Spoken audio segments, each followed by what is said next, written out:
आप लोग सोच रहे होंगे कि मैंने आप सबको एक साथ इकट्ठा क्यों बुलाया था।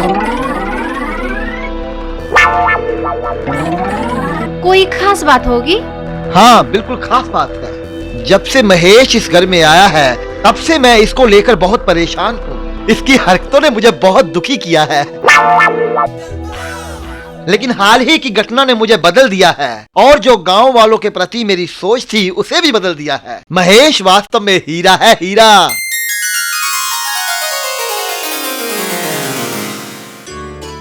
इसीलिए मैंने काफी सोच विचार के बाद यह फैसला किया है कि महेश की शादी पिंकी के साथ कर दूं। पर पापा ये नहीं हो सकता। क्यों नहीं हो सकता? दरवाजा खोलो, देखो तो कौन है।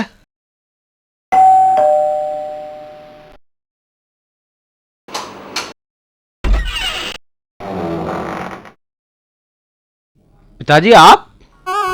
तू? भाई तेने तो हद कर दी।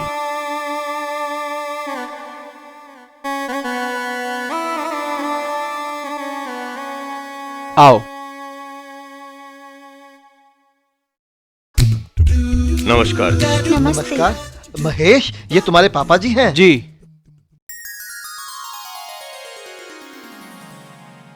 जीती रहे बेटी, खुश रहे।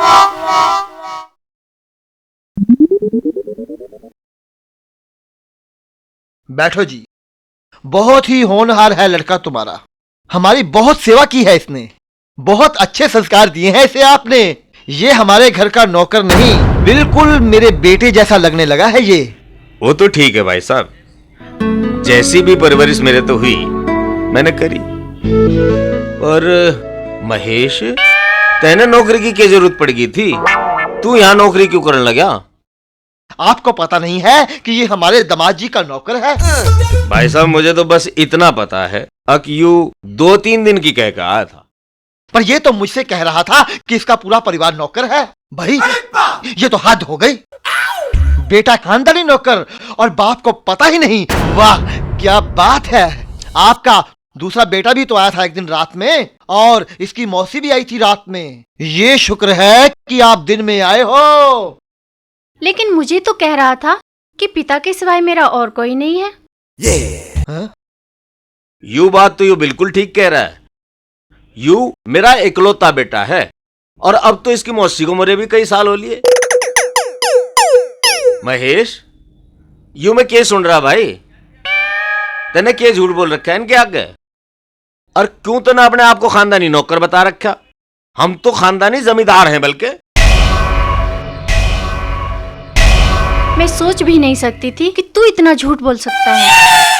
ओए महेश, मैं तो तुझे अपना दामाद बनाना चाहता था, पर तूने आज ये साबित कर दिया कि मैं बिल्कुल सही था। गांव वाले जालसाज, फरेबी और धोखेबाज होते हैं। चले जाओ यहाँ से, मैं तुम्हारा मुंह तक नहीं देखना चाहता। पापा आप क्या कह रहे हैं? हाँ, मैं बिल्कुल ठीक कह रहा हूँ कि ये एक नंबर का झूठा और मक्कार है। देखिए भाई साहब, आप कुछ भी कहिए, लेकिन हमारा लड़का है बहुत शरीफ और सच्चा। हाँ, वो तो मैं देख ही रहा हूँ। आप अपने लड़के को लेकर यहाँ से चले जाइए, वरना अच्छा नहीं होगा। चलो पिताजी, मैं आपकी बेइज्जती बिल्कुल बर्दाश्त नहीं कर सकता। इससे पहले आगे कुछ और कहें, मुझे सहन नहीं होगा। रुक जाओ महेश। पापा, महेश ने जो कुछ भी किया है मेरे कहने पर किया है, इसकी कोई गलती नहीं है। क्या? बेटी ये क्या कह रही है तू? पर तुम दोनों ने यू करा क्यों? वो पिताजी, बात ऐसी थी कि मैं और संजना आपस में प्यार करते थे। प्यार? पर संजना की शादी तो रोहित से हो चुकी है। नहीं, ऐसा कुछ नहीं है। ये सच है पापा जी, संजना और मेरी शादी तो कभी हुई ही नहीं। हे भगवान, लगता है मैं सचमुच पागल हो जाऊंगा। संजना, क्या ये सब कुछ सच है? जी पापा। देखिए, मैं आपको सारी बात बताता हूँ।